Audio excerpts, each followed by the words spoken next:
a special treat, I wish to present this video to celebrate St. Patrick's Day 2017. I could whore out my Irish heritage for some diddly-eye crap, but even I have some limits. Instead, I will recount for you today the humorous tale of how the Irish government screwed itself over in 2016. I could start the story anywhere, but for brevity's sake, let's go back to where this problem officially kicked off during the global financial crash of 2007-2008, almost a full decade ago. The global crash had a serious domino effect on the Irish banks, severely weakening them almost to the brink of collapse, to the point where the Irish government was the first one post-crash to nationalise bank debt. Over the subsequent few years, the sitting government was thrown out of office and replaced by the main opposition, who are currently still the main ones in charge.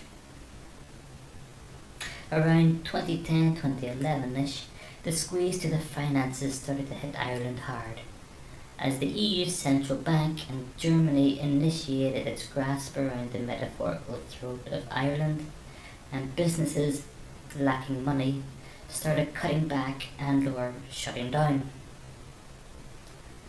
As the Irish central bank coffers started emptying, the government looked at where it could make savings and started glancing tentatively at the public sector wages, which up until then had been blocked from being touched. However, left with little choice, they started pruning. This led to outrage from all the public sector unions. After the civil disputes, the government and the union came to an agreement.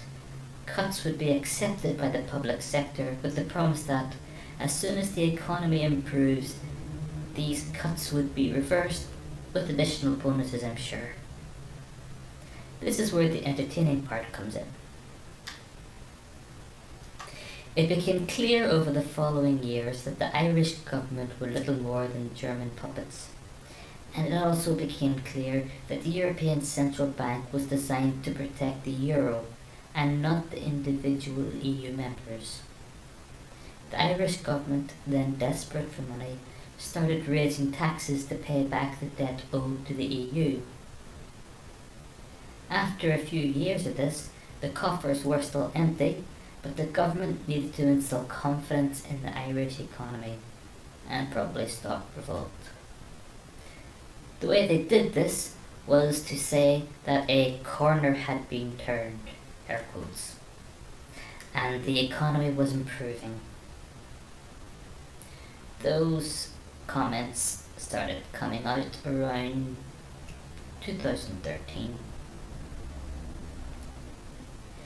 The economy boost narrative started becoming louder and louder, despite the fact that private businesses were not only not recovering, but more were going to the wall.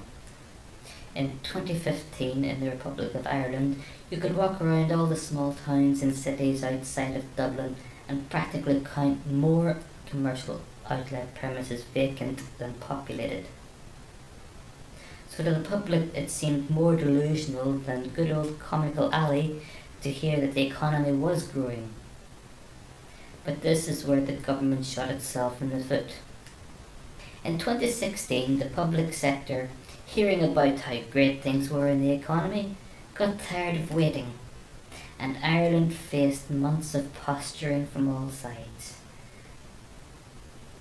The unions started demanding what they were promised. Bus drivers, train drivers, the police force, nurses and teachers all came out either threatening strike or following through on that threat. This put the government in a rather embarrassing position. On the one hand, they had to keep their narrative going in relation to the growth of the economy. On the other hand, they didn't have any money to pay those holding the government hostage. In the end, the decision was made to protect the narrative, and they capitulated to the public sector. God knows where the money is going to come from. I do not want you to leave with a sense of despair. I do believe that Ireland can get out of the financial troubles that are hurting the country right now, and they can grow stronger. After our exit, of course. Enjoy your St. Paddy's Day and don't go too mad.